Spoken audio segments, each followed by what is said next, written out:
নিজেকে হয়তো কর্মকাজ থেকে কিছুটা দূরে রাখতে পারেন। অতীত ও ভবিষ্যৎ এই দুটিকে নিয়ে চিন্তা করতে পারেন, তবে বর্তমানের পরিস্থিতিকে মেনে নিয়ে এগিয়ে চলুন।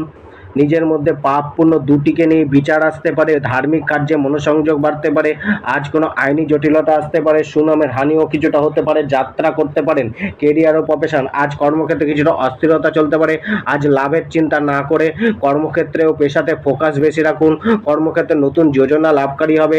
কোনো পরিবর্তন করার মানসিকতা কর্মক্ষেত্রে রাখতে পারেন।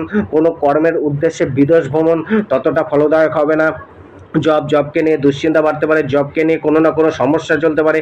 নিজের ধৈর্য রেখে সেরাটা দেওয়ার চেষ্টা করুন। জবে কোনো পরিবর্তন বা নাশের যোগও রয়েছে, নিজের আত্মবিশ্বাসের ওপর ভর করে এগিয়ে যান, লাভ মিলবে। ব্যবসায় আজ আর্থিক লাভের যোগ রয়েছে, নতুন কিছু শুরু করার জন্য সেখান থেকে কিছু উপার্জন মিলতে পারে। ব্যবসার জন্য কানেকশন বাড়বে, কাস্টমার ক্লায়েন্ট। মিথুন রাশি জাতক